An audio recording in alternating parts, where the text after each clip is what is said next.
Let's get physical. It's Jordan here, back again with this week's update on all the physical releases coming to the Switch. It is May the 1st until the 5th, and just a quick reminder about the GameBook, a book dedicated entirely to the Game Boy. It's fully funded on Kickstarter already, but is gunning for some juicy stretch goals. I am in this book. Yeah, I was paid to write an article in it. Go check it out if you love the Game Boy, with the links in the description.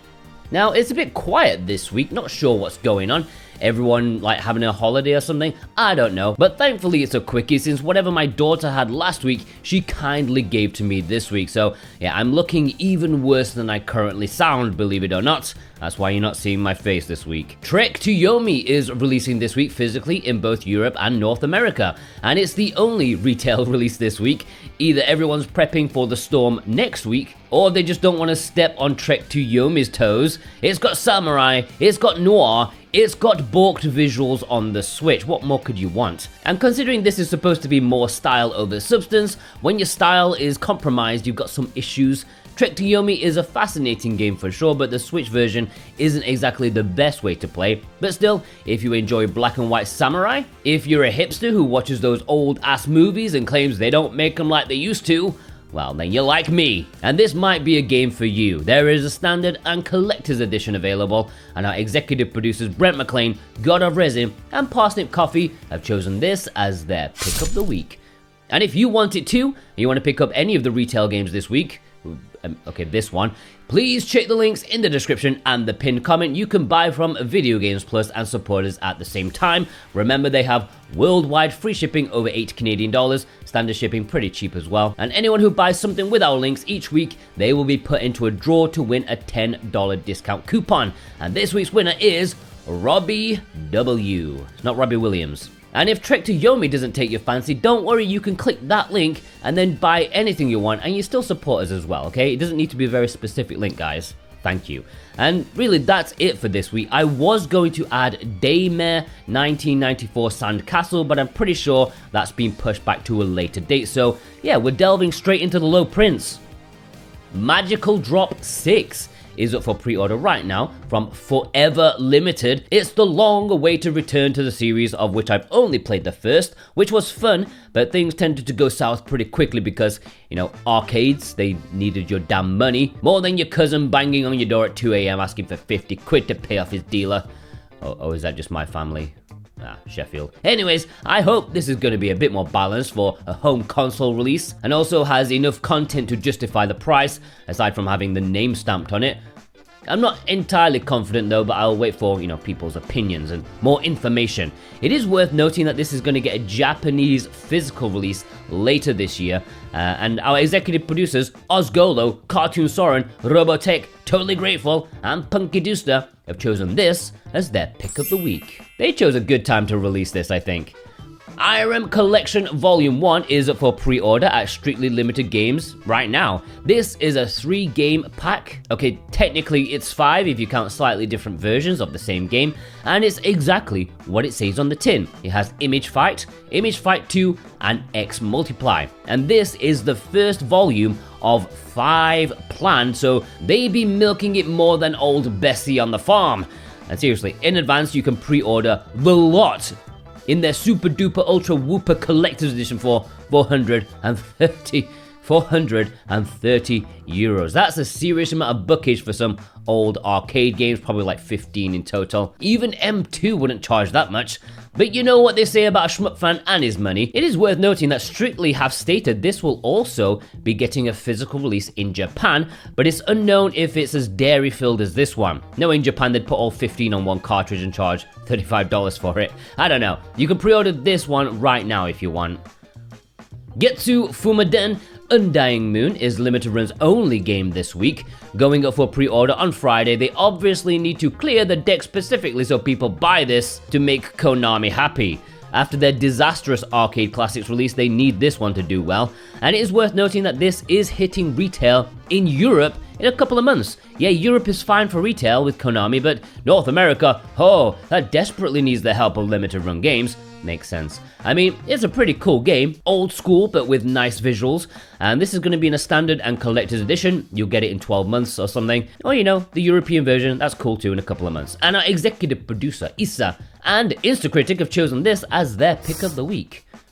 Now, this is the time we would normally head into the import section, but there's nothing happening in Asia this week, Golden Week and all that, so there are no delicious imports, but I did say I would update you on what was happening with the Tristia games. Remember, I told you they would have English, and then it turns out they didn't? Yeah, sorry about that, not entirely my fault. Well, updated news, there's going to be an Asian English version coming at the end of this month, with both games together on one package. Now, I don't know if this means the Japanese version will get an English update, I don't know about that, but there's definitely an Asian English version happening very soon, and if you want to pre-order it, then check the links in the description and support us and get 5% off with our current discount code SWTV23. Alright, let's delve into the community spotlight. Agumon World sent in this photo showing off some lovely tasty cartridges of some legacy titles. I suppose World End Syndrome is a nice get considering the last time I checked the price for that visual novel. This was insane. What's going on? Executive producer Alex M sent in this photo showing off a few nice games. I've been tempted by Four Tales since it's really cheap on PlayAsia right now, possibly elsewhere too, but then I remembered I hate card-based stuff. Ashura G sent in this photo showing off Croiler Sigma. I actually started playing that again recently, and it's amazing how something so simple can get me hooked, especially when it looks like a Dreamcast game. I'm an easy boy. Executive producer Cartoon Soren sent in this photo showing off a couple of games. Actually, it's 3 since Kingdom Majestic is a double pack. I believe Limited Run did like the first one, but this double pack is much better bang for your buck. Executive producer God of Resin sent in this photo showing off these games. I think Distraint, the collection, finally sold out on PlayAsia. That one took a good while since it was one of their earlier titles. I think they just printed loads, like maybe a bit too many, and they had to lower it to like $15 or something crazy like that. Ibrahim A sent in this photo showing off the Big Daddy edition of the Pixel Remaster, which, I really want. I'm weak, it's really expensive, the vinyl, unnecessary for 99% of people. Damn, that is gorgeous. I envy you greatly. Executive producer Instacritic sent in this photo showing off a bunch of great games, some obscure imports like Deadcraft. I knew not many people would grab it, but it's super interesting. I thought it'd be nailed on as a Western physical as well, but no, it's weird. Executive producer JCross7776 sent in this Breath of the Wild plus expansion, the highly sought after complete on-cart release. Sadly, it did go out of stock again on PlayAsia, but follow me on Twitter or Discord, and if it ever comes back, I'll be sure to let you know. Executive producer Punky Dooster did what he does best, showing us inside a cart case with some lovely retro or retro-style titles. Man, I wish I was good at fighting games, otherwise I'd be all over that Capcom collection like a dog to my delicious sweaty feet. Remy X showed off Front Mission first. I had quite a few people comment, like when I talked about this game like a couple of weeks back. I probably forgot to mention it was regarding the European release. The North Americans, you'll have to wait a short while longer. Sojan sent in this photo showing off the very striking Japanese cover of Signalist, love that, and the Mega Man Collection, which sold 1 million copies already. Jesus Christ. I knew it'd do decently, but that was insanely fast. Starvey sent in this photo showing off Advance Wars, which I think has done alright. I was worried last week, but, there's been lots of buzz on Twitter about it, which, as we all know, is the be-all, end-all of the cultural zeitgeist. Trufflass sent in this glorious picture that brings a tear to a 32-year-old's eye. Most of the Final Fantasy physical games on the Switch, at least the mainline series, what a time to be alive. Executive producer Vei, our man in Japan, sent in this photo showing off the recent Japanese import exclusive of Fortress S, which does have English. No Western physical that's been announced. It looks like a fun game, maybe one to import if you've got friends and stuff. Zero Flux sent in this photo with more imports than one can shake a stick at.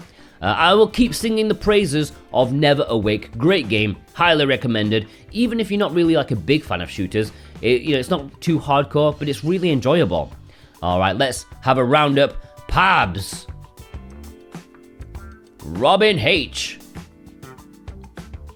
Chris D. Psych Villain. Wim. For Retro's Sake. Nicky McFlynn. Gundam Wing Zero. Radio to Rancid. Ilundara. Needless Dragon. Twiggy. Elissa. Wankle Rotary Engine. Alright, you can send me your pictures on Twitter at SoWhatAboutGame. You can DM me, or you can send it in an email, switchwatchspotlight@gmail.com.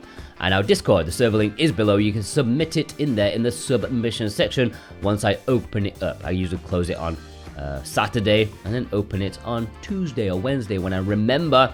Okay, I hope you enjoyed this very quick episode. Special thanks to our executive producers, Damon Wilkinson, God of Resin, Boombox, Brent McLean, Santa Tartaruga, Alexander Cato, JCross7776, Punky Dooster, Cartoon Soren, Robotech Z, Raven Knight, Thorn Metal Luna, Parsnip Coffee, Isa, Vade, Mental Traveler, Offbone, Viz, Jennifer M, Instacritic, Precision Play, Katacha, Osgolo, Totally Grateful, and Alex M plus you. Yeah, you watching right now. If you watched all the way through, please leave me a cow emoji in honor of Strictly Limited milking the Irem dry. Oh yeah, well they're milking you dry I should say. Please go check out some of our other stuff. What did we have last week? We had 2 videos. Nuclear Blaze, that's a really good one. It was a sponsored video, but it's a good game. And Mugen Souls, of course. Yeah, I mean, I don't blame you if you didn't watch that because, you know, you're the algorithm will punish you, probably. Yeah, you'll be getting weird videos recommended to you all the time now. Anyways, please go check out a bit more Jordan. Yeah, I'm working on a video right now for that one. And also, what else? Oh yeah, the GameBook. Yeah, you click the link to go pre-order the GameBook on Kickstarter, okay? Yeah, I'll see you guys next week. Hopefully I feel better, yeah? Take care.